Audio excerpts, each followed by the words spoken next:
कि बिहार के अंदर एनडीए में सीट शेयरिंग का फॉर्मूला जो है वो लगभग तौर पर तय हो गया है।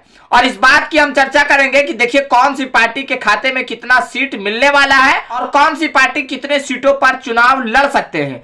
और इस बात की हम चर्चा करेंगे, सूत्रों की माने तो खबर आ रही है कि बिहार में लगभग एनडीए में सीट शेयरिंग का फॉर्मूला तय हो गया है। देखिए हम बात करेंगे कि बिहार में जनता दल यूनाइटेड और उसी के साथ भारतीय जनता पार्टी के साथ साथ चिराग पासवान और वही पशुपति पारस, उपेंद्र कुशवाहा, जीतन राम मांझी की पार्टी कितने सीटों पर चुनाव लड़ेंगे बिहार के अंदर, और सीट शेयरिंग का फॉर्मूला जो है वो किस तरीके से तय होगा, कौन सी पार्टी कितने सीटों पर चुनाव लड़ेंगे, इस बात की हम चर्चा करेंगे। और आपको बता दें कि देखिए भारतीय जनता पार्टी बिहार के अंदर कितने सीटों पर चुनाव लड़ने का प्लान बना रही है।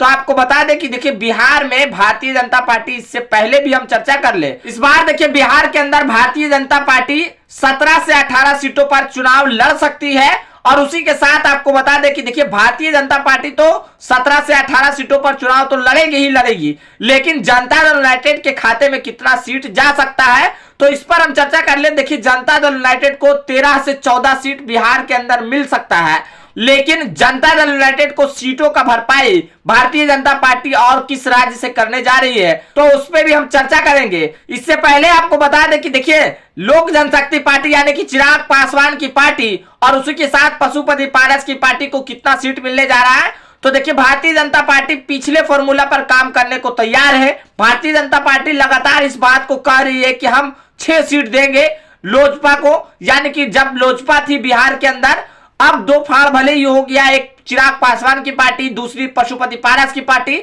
लेकिन भारतीय जनता पार्टी इस बात को कह रही है कि हम चिराग पासवान और पशुपति पारस को मिलाकर 6 सीट देंगे। और 6 सीट देखिए इन दोनों पार्टियों को मिल सकता है, पशुपति पारस और चिराग पासवान को मिलाकर।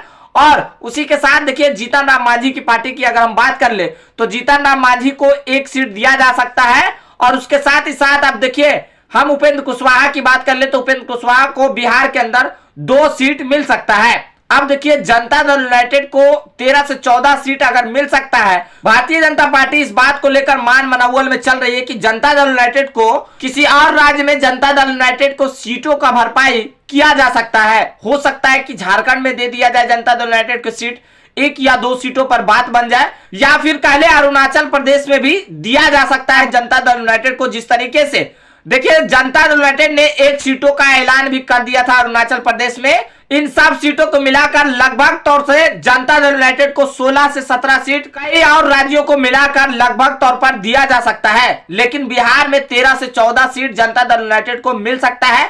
अब देखिए आने वाला वक्त में किस तरीके से सीट शेयरिंग का फॉर्मूला बैठता है, कौन सी पार्टी के खाते में कितना सीट दिया जाता है, यह तो आने वाला वक्त ही बताएगा। फिलहाल आज के लिए इतना ही। अगर इस वीडियो को YouTube चैनल पर देख रहे हैं तो हमारे चैनल को सब्सक्राइब कर लीजिएगा। अगर इस वीडियो को Facebook पेज पर देख रहे हैं तो हमारे पेज को फॉलो कर लीजिएगा। कमेंट बॉक्स में अपनी प्रतिक्रिया जरूर दें। मिलते हैं अगली वीडियो में, तब तक के लिए जय हिंद, जय भारत।